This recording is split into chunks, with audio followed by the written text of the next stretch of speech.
तो नमस्कार दोस्तों, welcome to all of you my channel Exam Educator IAS Institute में आप लोगों का बहुत बहुत स्वागत है। तो कैसे हैं आप लोग? हमारे ख्याल से इस बार का पेपर अगर आप लोग देखे होंगे तो निश्चित तौर पर खुश हो रहे होंगे, क्योंकि पेपर जो है पिछली बार की अपेक्षा इस बार थोड़ा सा स्तरीय रूप से अगर देखा जाए तो ठीक था। ना ज्यादा कठिन था और ना ज्यादा सरल था। अगर एक विद्यार्थी ने सामान्य तरीके से पढ़ाई की होगी और एनसीईआरटी को बेस बनाकर अगर उसने तैयारी की होगी और साथ ही साथ अगर उसने जो बेसिक किताबें हैं उनको पढ़ा होगा, तो निश्चित तौर पर क्वेश्चंस का स्तर देखकर ऐसा लगता है कि उसके क्वेश्चंस के अटेम्प्ट थोड़े से ज्यादा हुए होंगे। लेकिन इसका तात्पर्य ये कदापि नहीं है कि पिछली बार की अपेक्षा इस बार मेरिट का स्तर बहुत हाई चला जाएगा। ऐसा कुछ नहीं है, मेरिट उसी के इर्द गिर्द रहेगी। बहुत ज्यादा अंतर नहीं आने वाला है, क्योंकि बहुत ज्यादा सरल क्वेश्चंस में भी लोग गलतियां कर जाते हैं और ओवर कॉन्फिडेंस के कारण से ये सारी चीजें होती हैं। जब पेपर कठिन आता है तो बड़े ध्यान से पढ़ा जाता है और जब पेपर सरल आता है तो उसी कंडीशंस में आप लोग बड़ी तेजी से आंसर मारना शुरू कर देते हैं। जो लोग विद्यार्थी अपने पिछले कट ऑफ के इर्द गिर्द हैं वो हमें जरूर बताइएगा कि कितने आपके पेपर में मार्क्स बन रहे हैं पेपर के एनालिसिस के बेस पर। हमने देखा कि पिछली बार की तरह यूपीएससी ने इस बार भी इकोनॉमिक्स को उतना ही वेटेज दिया है जितना पिछली बार दिया था। करंट बेस्ड क्वेश्चंस हैं और सामान्य स्तर के भी क्वेश्चंस यहां पर यूपीएससी ने बनाकर दिए हैं। अपनी मेंस की तैयारी जारी रखिएगा। अगर आप पिछली बार के कट ऑफ के इर्द गिर्द हैं, अपनी मेंस की तैयारी मत छोड़िएगा, क्योंकि ये स्वर्णिम अवसर हो सकता है आप लोगों के लिए। तो राइटिंग जरूर करते रहिएगा, क्योंकि ये सिलेक्शन में सबसे बड़ा सूत्रधार होता है किसी भी विद्यार्थी के लिए। तो चलते हैं, देखते हैं हमारी तैयारी का स्तर कैसा रहा, क्या रहा। हम इंडियन इकोनॉमी के जो क्वेश्चंस आए हैं उनका थोड़ा सा एनालिसिस कर लेते हैं कि भाई उसकी आंसर की क्या होगी, किस तरह से आंसर की दी जा रही है। वो एनालिसिस हम कर लेते हैं कि इसमें क्या मिस्टेक्स हो सकती हैं और क्या उसमें आप लोग गलत करके आए हैं या फिर क्या इसमें संभावना बनती है प्रश्न के उत्तर की। ठीक है, तो देखते हैं हमारा पहला प्रश्न क्या है। पहला प्रश्न बिल्कुल बेसिक प्रश्न है। जब आप एनसीईआरटी का जो समाज जो है उसकी बुक्स पढ़ेंगे तो उसमें ये परिभाषा दी है, बिल्कुल हूबहू उतार कर उन्होंने दे दी है। तो एनसीईआरटी का महत्व बढ़ गया है, आप ये मानकर चलिएगा। अपनी तैयारी को एनसीईआरटी से बेस्ड होकर जरूर जोड़िएगा। 6 से लेकर 12 तक की एनसीईआरटी अब कंपलसरी रूप से अगर आप पढ़ेंगे तो ही यूपीएससी की तरफ जाएंगे, और वो लगातार 5 साल से ये साबित कर रहा है और उसको विद्यार्थी निग्लेक्ट कर रहा है। इसलिए एनसीईआरटी पर थोड़ा सा ध्यान आपको बढ़ाना होगा अगर यूपीएससी की तैयारी करना है तो। और अन्य अदर स्टेट की भी तैयारी करना है तो यूपीएससी के मैच से ही वो लोग भी फॉलो अप करते हुए आगे बढ़ते हैं। तो भविष्य में हो सकता है कि वहां भी इस तरह की संभावनाएं बनते हुए दिखाई दे। बीपीएससी में हमने देखा भी कि संभावनाएं इस तरह की बन गई थी कि उन्होंने यूपीएससी के स्तर का पेपर बनाकर दिया था। तो निश्चित तौर पर व्यक्ति को अपना लेवल तो बढ़ाकर अब चलना ही पड़ेगा, आप आसानी से सिलेक्शन नहीं प्राप्त कर पाएंगे। तो पहला है, किसी अर्थव्यवस्था में कुल प्रजनन दर को किस रूप से परिभाषित किया जाता है। तो जाहिर सी बात है कि जैसे ही आप प्रजनन दर की बात करेंगे तो आपको पता चल जाएगा कि प्रजनन दर होती क्या है, और ये साधारण सी एक परिभाषा है जो कि दी जाती है एनसीईआरटी के बेस्ड होकर। ठीक है, एक वर्ष में जनसंख्या में प्रति 1000 व्यक्तियों पर, जब प्रजनन दर की बात आएगी तो महिलाएं उसमें जरूर जुड़ी हुई होंगी, व्यक्तियों के संदर्भ में तो ये कदापि नहीं होगा। तो जाहिर सी बात है कि ये व्यक्तियों की जो बात है वो गलत साबित होते हुए दिखाई देगी यहां पर। ठीक है, आप लैंग्वेज ही पढ़ेंगे तो आपको तुरंत पता चल जाएगा कि इसका आंसर ये नहीं होना चाहिए। किसी दी गई जनसंख्या में एक दंपत्ति भी नहीं पूछा जाता है, हमेशा महिला के संदर्भ में ये आंसर होगा। तो जो भी है वो एक तरह से नहीं होगा। ठीक है, ये भी नहीं होगा, ये भी नहीं होगा। जन्म दर, घटा और मृत्यु दर, ये भी नहीं होगा। ठीक है, एक महिला की गर्भधारण आयु, चाइल्ड बेयरिंग एज। अच्छा, एक बात और है इस बार, यूपीएससी के पेपर में एक चेंजेस हो रहा है, देख रहे हैं आप, लगातार वो चेंजेस करते जा रहे हैं। वो क्या कर रहे हैं कि इंग्लिश को जरूर एक तरह से हिंदी में लिख रहे हैं। तो ये परमिशन दे रहा है यूपीएससी कि आप इंग्लिश की शब्दावलियों को हिंदी में लिख सकते हैं, ठीक है। और कई जगह पर उसने पेपर में भी इंग्लिश वर्ड को ही यूज कर दिया है, आप दिखाएंगे हम आपको। तो ये एक तरह से क्या है कि इसका सही आंसर होगा, पहले का डी आंसर इसका सही होगा, ठीक है। निम्नलिखित में से कथनों पर विचार कीजिए। कुछ कथन दिए गए हैं और वो कथन पर आपको विचार करना है, कौन से सही कथन चुनना है, कौन से क्या करना है, सही कथन इसमें चुनना है। आप लोगों को आंसर इसका पता होगा तो जरूर लगाइएगा। हम भी देखते हैं कि इसमें कौन सा आंसर सही होना चाहिए, ठीक है। भारत में गैर बैंकिंग वित्तीय कंपनियां रिजर्व बैंक की चल निधि समायोजन सुविधा विंडो का लाभ उठा सकती हैं। देखो, ये नॉन बैंकिंग फाइनेंशियल कंपनी के संदर्भ में ये पूछा गया है, नॉन बैंकिंग फाइनेंशियल कंपनीज के संदर्भ में ये पूछा गया है। तो आपको बता दें कि ये चल निधि सुविधा वाला कॉन्सेप्ट जो है, अर्थात LAF जिसे बोला जाता है, ये LAF वास्तव में जब स्टार्ट किया गया था तो जितनी भी शेड्यूल कमर्शियल बैंक है उनके लिए और प्राइमरी डीलर्स के संदर्भ में ये स्टार्ट किया गया था। नॉन बैंकिंग फाइनेंशियल इंस्टीट्यूशंस के बारे में इसमें कुछ नहीं लिखा हुआ था। फिर उसके बाद में इसमें एक बहुत बड़ा चेंजेस लाया गया था और RRB जो इसमें शामिल नहीं थी, RRB को इसमें शामिल किया गया, ठीक है।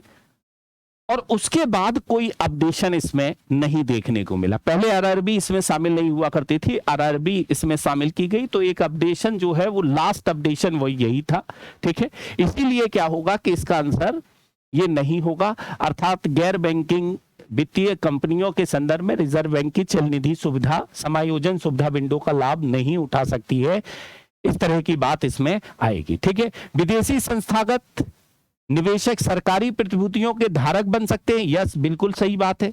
भारत में शेयर बाजार ऋणों के लिए पृथक व्यापारिक मंच ट्रेडिंग प्लेटफॉर्म प्रदान कर सकते हैं, यस बिल्कुल सही बात है कि भाई ऋणों के लिए पृथक व्यापारिक मंच अर्थात ट्रेडिंग प्लेटफॉर्म प्रदान कर सकते हैं भारत में, ये बात भी बिल्कुल एक तरह से सही होकर निकल कर आ रही। तो इसका आंसर क्या होगा, अब फटाफट आप लोग आंसर तो बता ही सकते हैं देखकर कि इसका आंसर क्या होगा। आंसर होगा डी, 2 और 3 इसका सही आंसर होगा, ठीक है। वहां पर 2 जो है वो RRB के संशोधन के बाद कोई संशोधन नहीं हुआ, ठीक है। इसलिए हमारे हिसाब से यहां पर क्या होगा कि कुछ लोगों का ये मानना है कि नहीं भाई RRB के संदर्भ में भी नॉन बैंकिंग फाइनेंशियल इंस्टीट्यूशंस के संदर्भ में भी संशोधन हुआ है, लेकिन मैंने पूरा सर्च कर लिया है, मुझे तो कहीं नहीं दिखाई दिया है इस तरह की बात, ठीक है।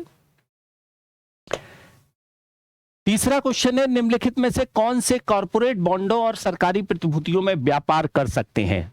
कौन कॉर्पोरेट बॉन्डों और सरकारी प्रतिभूतियों में व्यापार कर सकते हैं? सीधा सीधा है भैया, जिनके पास पैसा होगा वो व्यापार कर सकता है। तो कौन से एक तरह से यहां पर इंस्ट्रूमेंट हैं जो व्यापार कर सकते हैं, ये आता है सबसे पहले बीमा कंपनियां। बीमा कंपनियों के पास फंडिंग बहुत ज्यादा होती है, जमाएं बहुत ज्यादा हो सकती हैं, कर सकते हैं ये। पेंशन निधि भी ये कर सकते हैं। और खुदरा निवेशक, तो ये तो कॉन्सेप्ट 100% है, ठीक है। ये तो आप 100% है, तो जाहिर सी बात है कि अगर आप चुनेंगे भी तो इन तीनों में से एक ही यहां पर होगा, ठीक है। पहला तो आप वैसे भी यहां पर कर सकते हैं, तो तीनों इसके आंसर सही होंगे, अर्थात आंसर क्या होगा, पहला, दूसरा और तीसरा इसका सही आंसर होगा, ठीक है। नेक्स्ट यहां पर हम लोग देख लेते हैं जो हमारा प्रश्न है नेक्स्ट, ठीक है। नेक्स्ट प्रश्न हमारा क्या कहता है, निम्नलिखित पर विचार कीजिए, ठीक है। उपयुक्त में से किन्हें वित्तीय लिखित इंस्ट्रूमेंट माना जाता है, अर्थात वित्तीय इंस्ट्रूमेंट है, अर्थात फाइनेंशियल इंस्ट्रूमेंट के रूप में एक तरह से जाना जाता है, ये पूछा गया है, ठीक है। तो फाइनेंशियल इंस्ट्रूमेंट का मतलब है कि जो वित्तीय लेन देन करने का काम करते हैं, अर्थात फाइनेंस को लेन देन का काम करते हैं, वो एक तरह से फाइनेंशियल इंस्ट्रूमेंट्स के रूप में यूज होते हैं, ठीक है। तो मुद्रा की अदला बदली, ये तो है ही, करेंसी स्वैप जो है, ठीक है। अब यहां पर इन्होंने इंग्लिश शब्द नहीं दिया है, हिंदी शब्द से नहीं बल्कि इंग्लिश शब्द से आप बहुत अच्छी तरीके से लगा लोगे, करेंसी स्वैप, ठीक है। अर्थात मुद्रा की लेन देन की जो प्रक्रिया है वो ET एक्सचेंज ट्रेडिंग फंड ये यहां पर होगा, मोटर वाहन इसमें नहीं होगा, ठीक है, इसलिए आंसर क्या होगा, डी इसका आंसर होगा, पहला और तीसरा इसका आंसर होगा चौथे का, ठीक है। पांचवा, बड़ा सरल क्वेश्चन था ये, ठीक है, लेकिन मुझे पता है कि कुछ लोगों ने गलतियां जरूर की होंगी इसमें, ठीक है, कुछ लोगों ने इसमें गलतियां जरूर कर दी होंगी। सरल क्वेश्चंस में क्या होता है ना, ज्यादा दिमाग चल जाता है और इसी कारण से गलतियां होने की संभावनाएं भी बहुत ज्यादा बढ़ जाती हैं। देखते हैं क्या है इसका आंसर। भारतीय अर्थव्यवस्था के सेक्टरों के संदर्भ में निम्नलिखित युग्मों पर विचार कीजिए। कुछ युग्म दिए गए हैं, उन पर आपको विचार करना है, फटाफट बताइएगा, ठीक है। कृषि उत्पाद का भंडारण, अगर कृषि उत्पाद होता सिर्फ केवल और केवल, यहां भंडारण की बात आ गई। भंडारण का मतलब है कि मैंने कहा था कि जो भी प्रकृति से जुड़ा हुआ होगा कार्य, वहां से अगर कुछ हमें मिल रहा होगा तो प्राथमिक क्षेत्र के रूप में रखेंगे, ठीक है। जैसे ही एक तरह से उसका कुछ भी चेंजेस होगा तो द्वितीय क्षेत्र और तृतीय क्षेत्र में वो आ जाएगा, ठीक है। तो ये एक तरह से भंडारण जो है, ये भंडारण टर्सरी सेक्टर का कार्य है। परिवहन किसमें है, परिवहन और भंडारण किसमें है, टर्सरी सेक्टर का काम है, तृतीय क्षेत्र। डेयरी फार्म प्राथमिक क्षेत्र है, ये तो आपको पता ही होगा। खनिज की खोज तृतीय क्षेत्र नहीं, प्राथमिक क्षेत्र है ये। कपड़ा बुनाई द्वितीय क्षेत्र है। तो ये और ये इसका सही आंसर होगा, अर्थात केवल 2 इसमें सही होगा। आप देख सकते हैं, बड़ा सरल सा क्वेश्चन बनाया था इन्होंने, बहुत ज्यादा नहीं है, लेकिन ये भी एनसीईआरटी बेस्ड है क्वेश्चन। आप एनसीईआरटी पढ़ेंगे तो हूबहू मिल जाएगा आपको ये, ठीक है। और ये आपको 9th क्लास की एनसीईआरटी मिल जाएगा। मैं ये भी बता रहा हूं कि एनसीईआरटी कौन सी, 9th क्लास की पालमपुर गांव वाली एनसीईआरटी में आपको ये मिल जाएगा, देखिएगा, ठीक है। नेक्स्ट है, सीधा सीधा है, ये तो एक तरह से संधारणीय विमानन ईंधन के संदर्भ में है, ठीक है। ये पर्यावरण का क्वेश्चन आ गया। चलिए इसका भी क्या होगा कि आंसर जो होगा डी आंसर होगा, अर्थात सी। 1 2 3 4 चारों इसके सही होंगे, 6 नंबर के, याद रखेंगे, ठीक है। वो पर्यावरण का क्वेश्चन है, इकोनॉमिक्स का नहीं है, आ गया होगा किसी तरीके से। अब देख लेते हैं, भारतीय अर्थव्यवस्था में भौतिक पूंजी के संदर्भ में निम्नलिखित युग्मों पर विचार कीजिए। कुछ युग्म दिए गए हैं, वो इस पर विचार करना है, वो आपको देखना है कि क्या होगा इसका युग्म के रूप में, ठीक है।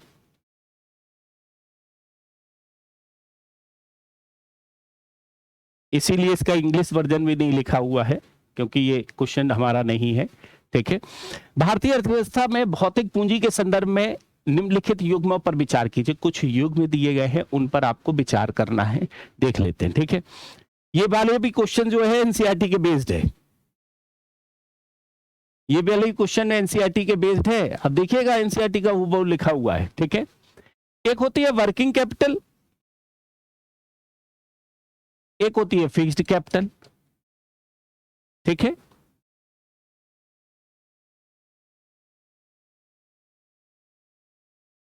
कुछ भौतिक पूंजी दी गई है जिसमें आपको एक तरह से कौन सी फिजिकल कैपिटल और कौन सी वर्किंग कैपिटल है ये बताना है, ठीक है। ये आपको बताना है कौन सी फिजिकल पूंजी है, कौन सी वर्क है। फिजिकल पूंजी जो पूंजी होती है जो कि वास्तव में क्या होता है कि एक समय के लिए फिक्स रहती है, वो चेंज नहीं हो सकती है, ठीक है। वो कभी चेंज नहीं हो सकती फिजिकल पूंजी, ठीक है। स्थिर पूंजी, फिक्स्ड कैपिटल जो है कभी चेंज नहीं हो सकती, वो हमेशा स्थिर रहेगी, ठीक है, जो हमेशा स्थिर रहेगी। तो अब जाहिर सी बात है, स्थिर रहने वाली पूंजी कौन सी होगी? क्या किसान का हल होगा? तो किसान का हल जो है वो तो फिक्स्ड कैपिटल है, हमेशा ही फिक्स्ड रहेगा। ऐसा थोड़ी ना है कि किसान हमेशा ही हल एक तरह से बदलता रहेगा, वो फिक्स्ड कैपिटल है, वो हमेशा बनाकर रखेगा, ठीक है। कंप्यूटर फिक्स्ड कैपिटल है, बिल्कुल सही बात है। बुनकरों द्वारा प्रयोग किया जाने वाला सूत आता रहेगा, आएगा फिर जाएगा, फिर आएगा फिर जाएगा, तो वर्किंग कैपिटल होगी, ठीक है।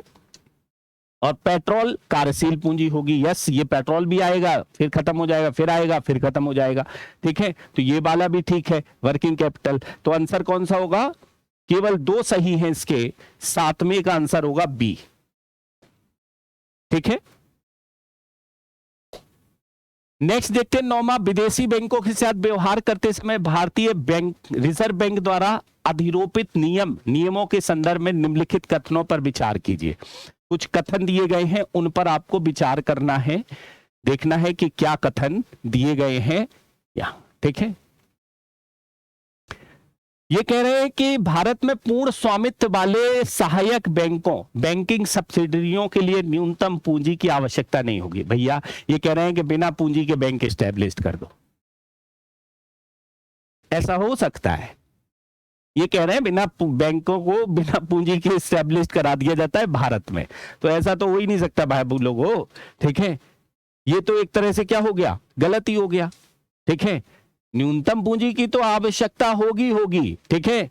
बैंकिंग सब्सिडियरी के लिए मिनिमम कैपिटल रिक्वायरमेंट तो होगी, किसी भी एक तरह से यहां पर बैंकिंग स्ट्रक्चर के लिए बिना उसके तो एस्टेब्लिश्ड होगी नहीं, ठीक है। भारत में पूर्ण स्वामित्व वाले सहायक बैंकों के लिए बोर्ड सदस्यों में कम से कम, और ये मैंने एक तरह से क्या है कि आपको बैंकिंग की परिभाषा के समय ये लिखाया भी था, ठीक है। तो आंसर क्या होगा 9वें का, बी आंसर होगा, याद रखना, ठीक है। 9th का आंसर होगा क्या, बी आंसर होगा, बिल्कुल अच्छी तरीके से आप लोग याद रखेंगे, ठीक है। 10वां, भारत में निगमित सामाजिक उत्तरदायित्व और सीएसआर नियमों के संदर्भ में निम्नलिखित कथनों पर विचार कीजिए। कुछ कथन दिए गए हैं सीएसआर के संदर्भ में, उन पर विचार कर लेते हैं कि क्या है कथन, ठीक है।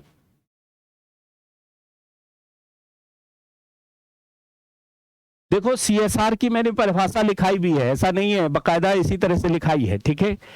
सीएसआर नियम भी निर्दिष्ट करते हैं कि सीधे कंपनी अथवा उसके कर्मचारियों को लाभ पहुंचाने वाले व्यय को सीएसआर कार्यकलाप के रूप में नहीं माना जाएगा। यस, सीएसआर का मतलब है कि वो चीज है जो कि वास्तव में क्या है कि प्रकृति से जो हम प्राप्त किए हैं उसकी जो हानि हुई है, ठीक है, तो उससे लोगों की भी हानि हुई है, हमने जो भी प्राप्त किया है संसाधनों से, तो लोगों को लौटाने का या प्रकृति को लौटाने का एक तरीका है सीएसआर, ठीक है। कंपनी के लोगों को लौटाने का तरीका नहीं है कि कंपनी के लोगों को सीएसआर के तहत एक तरह से कार्य करा दिया जाए। तो आपको ये याद रखना है कि कार्यकलाप के रूप में नहीं माना जाएगा, ये बिल्कुल ठीक है, कौन सा सही कथन है, ठीक है। सीएसआर नियम सीएसआर कार्यकलापों पर होने वाले न्यूनतम व्यय को भी निर्दिष्ट नहीं करते हैं। यस, ये करते हैं भाई, सीएसआर नियम कहते हैं कि 2% सीएसआर रखा जाता है, ठीक है। कार्यकलाप पर न्यूनतम व्यय को निर्दिष्ट करते हैं ये, हाँ, उसकी डेफिनेशन अलग रूप से एक तरह से बदल दी गई है, लेकिन यहां पर कितना 2% रखा गया है, तो ये तो हो गया गलत, ठीक है। पहला हो गया सही, अर्थात आंसर क्या होगा, केवल एक सही होते हुए दिखाई दे रहा है यहां पर, ठीक है। आंसर क्या है, केवल एक सही होते हुए दिखाई दे रहा है 10वें का, ठीक है। 20वां आंसर देख लेते हैं 20, भारतीय अर्थव्यवस्था के संदर्भ में संपार्श्विक उधार लेन देन संबंधी दायित्व निम्नलिखित में से किसके लिखित इंस्ट्रूमेंट हैं। देखो, अब जाहिर सी बात है कि जब उधार लेने की प्रक्रिया होती है तो दो तरीके से होती है, मैंने आपसे कहा था कहां कहां होती है, ठीक है। एक तो होती है मुद्रा बाजार में,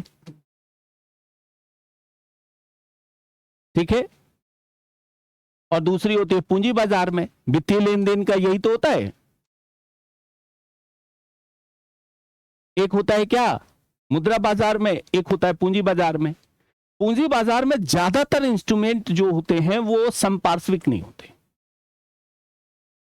वो वास्तव में क्या है, जो शेयर है, शेयर में कोई एक तरह से क्या है संपार्श्विक एक तरह से कोलेटरल रखने की कंडीशंस होती नहीं है, तो शेयर मार्केट तो गलत हो गया, ठीक है।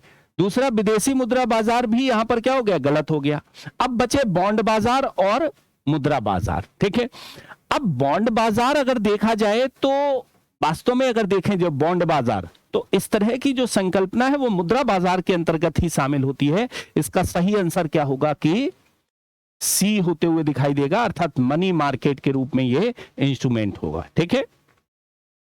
देख रहे होंगे आप, बड़े आराम से क्वेश्चंस, सीधे सीधे क्वेश्चन पूछे गए हैं, डिजिटल इंडिया भू अभिलेख, यहाँ पर भूमि अभिलेख आधुनिकीकरण कार्यक्रम जो है उसके बारे में ये क्वेश्चंस बना दिया गया है। ठीक है, बीपीएससी के स्टूडेंट, मैंने ये बात लिखाई भी है। ठीक है, इस योजना को क्रियान्वित करने के लिए केंद्र सरकार 100% वित्त पोषण करती है। इस योजना के अंतर्गत, बिल्कुल सही बात है, इस योजना के अंतर्गत भू संपत्ति मानचित्र डिजिटीकरण प्रदान किया जाता है। स्थानीय भाषा में अधिकार अभिलेखों को इसमें प्रदान किया जाता है। 58 का जो आंसर होगा क्या, डी होगा, अर्थात सभी सही होते हुए दिखाई दे रहे हैं इसमें। ठीक है, फिर योजना से क्वेश्चन से, योजनाएं देखिए यहां पर पूछ रहा है योजनाओं पर बेस्ड होकर। ठीक है, इस बार बजट था नहीं कुछ, तो जाहिर सी बात है कि पुराना ही उठाकर डेटा इन्होंने रख दिया है, बहुत बड़ी बात इन्होंने नहीं की है। ठीक है, प्रधानमंत्री सुरक्षित मातृत्व अभियान के संदर्भ में निम्नलिखित कथनों पर विचार कीजिए। ठीक है, 59 का आपको एक तरह से देखना है। ठीक है, यह योजना किसी भी सरकारी स्वास्थ्य सुविधाओं केंद्र में गर्भावस्था की दूसरी और तीसरी तिमाही में महिलाओं को प्रसवपूर्ण चिकित्सा देखभाल सेवाओं के लिए न्यूनतम पैकेज और प्रसवोत्तर 6 महीने की स्वास्थ्य चिकित्सा देखभाल गारंटी प्रदान करता है। ठीक है, देखो अब इसमें पहला तो हमको दिखाई दिया है, बिल्कुल सही बात है। ठीक है, बिल्कुल सही बात है, पहला तो इसमें दिखाई दिया है कि ये बिल्कुल 100% ठीक।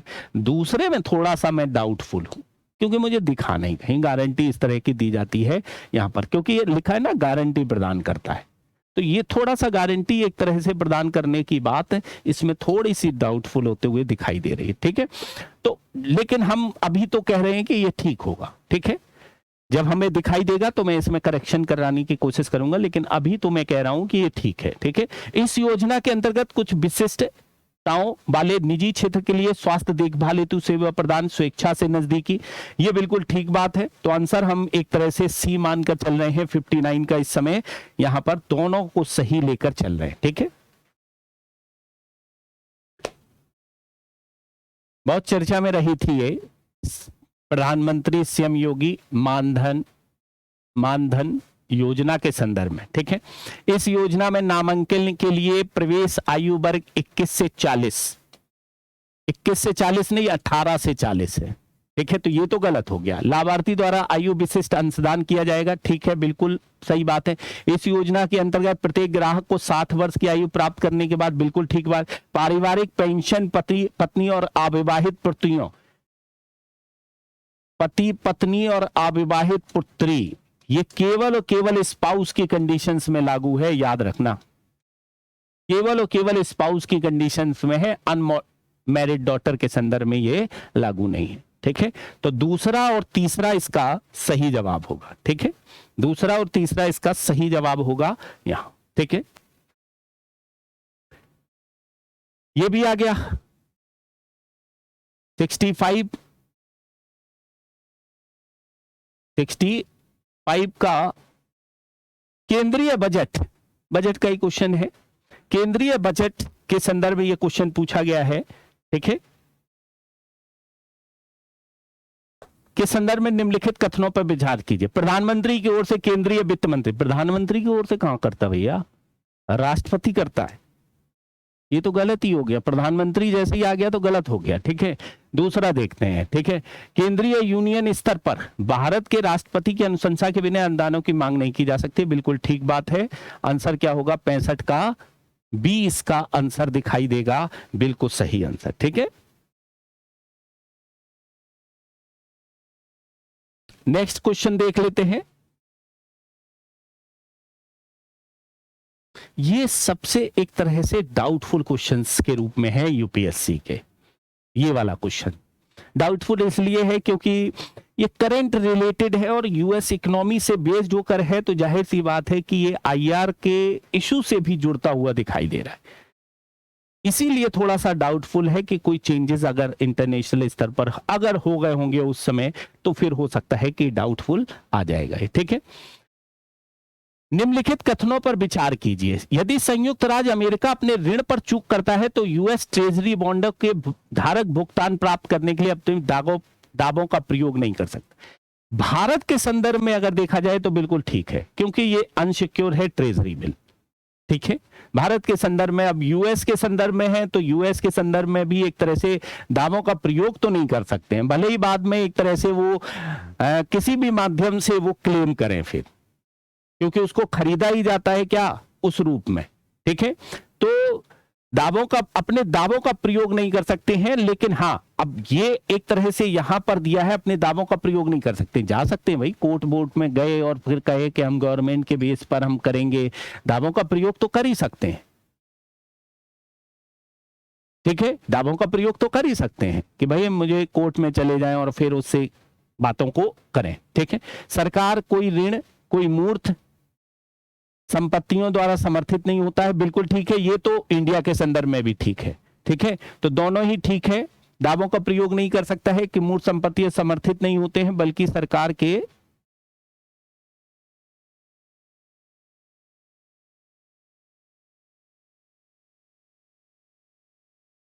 ठीक। तो इसमें क्या है कि अगर हम जाएंगे यहां पर तो दूसरे डी आंसर पर जाएंगे, क्योंकि देखिए हमने कहा ना डाउटफुल है। डाउटफुल इसलिए मानकर चल रहे हैं कि भैया देखो आप किसी भी तरीके से अपना एक तरह से प्रयोग तो कर ही लोगे, दावों का प्रयोग तो कर ही लोगे कि भाई हमने सरकार के उससे किया, कोर्ट जाकर किया, वो साबित करने की एक तरह से बात होगी, लेकिन हकीकत में नहीं कर सकते हैं। हकीकत में दावों का प्रयोग नहीं कर सकते हैं। तो ये वाला भी सही हो गया, ये वाला भी इसमें सही हो गया, अगर दावों का प्रयोग नहीं कर सकते हैं तो। ठीक है, बिल्कुल सही बात है। तो इसका आंसर ये इधर यहां पर मैं इस पर नहीं, तो फिर तो ये व्याख्या भी करते हुए दिखाई देगा 100%। ठीक है, वो अलग बात है कि आप प्रोसेस क्या अपनाते हो, वो अलग बात है कि आप प्रोसेस क्या अपनाते हो, ये एक सबसे बड़ी बात है। ठीक है, तो इसका आंसर दो तरीके से हमने कहा। ठीक है, एक तो क्या हो सकता है कि अगर दावों का प्रयोग करते हुए दिखाई देगा, ठीक है, दावों का प्रयोग अगर कोर्ट में जाकर एक तरह से दावा कर दिया तब तो फिर ये सही हो गया, तब तो आंसर क्या होगा डी। और फिर क्या होगा कि अगर दावों का प्रयोग नहीं किया, नहीं करने की अनुमति है, वो तो है ही नहीं करने की अनुमति, लेकिन किसी ना किसी माध्यम से तो दावों का प्रयोग कर ही लेगा वो।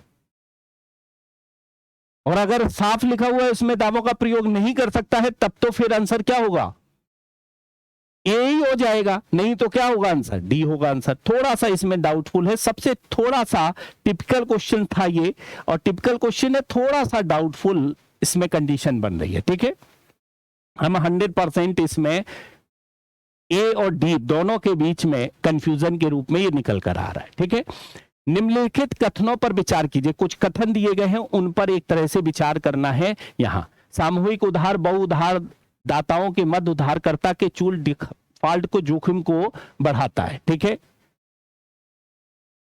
सामूहिक ऋण एक नियत राशि, एक मुश्त निधि हो सकता है, किंतु ऋण व्यवस्था क्रेडिट लाइन नहीं हो सकती है। ठीक है, ये वाला एक तरह से इसमें गलत होते हुए दिखाई दे रहा है, इस कंडीशंस में आप देख रहे होंगे। ठीक है, तो आंसर क्या होगा इसका, सी आंसर एक तरह से सही आंसर के रूप में निकल कर आ रहा है 82 का। ठीक है, 83 का देख लेते हैं।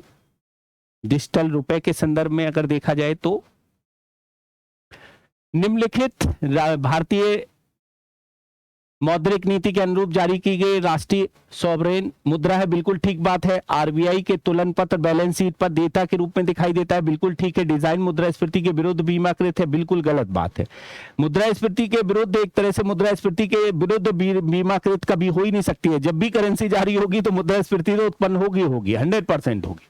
ठीक है, यह वाणिज्यिक मुद्रा, बैंक मुद्रा और नकदी मुद्रा के लिए स्वतंत्र रूप से परिवर्तनीय है, बिल्कुल ठीक बात है। तो 1, 2 और 4 इसके सही आंसर होंगे, अर्थात आंसर क्या होगा, डी इसका सही आंसर होगा यहां। ठीक है, चलिए ये हमारे रहे इकोनॉमिक्स के क्वेश्चंस जो आपके एग्जाम में पूछे गए थे। अपनी तैयारी मेंस की जारी रखिएगा, बहुत जरूरी है, क्योंकि उसी के माध्यम से आपका सिलेक्शन होने वाला है, उसी के माध्यम से आप लोगों को मार्क्स मिलेंगे, इसलिए रुकना नहीं है आंसर राइटिंग के लिए। आंसर राइटिंग अगर आप हिंदी माध्यम का करना चाहते हैं तो हमारे इस चैनल पर जुड़ सकते हैं और अपने लिखित आंसर को हमसे चेक करा सकते हैं। तो आज के लिए इतना ही। Thank you all of you.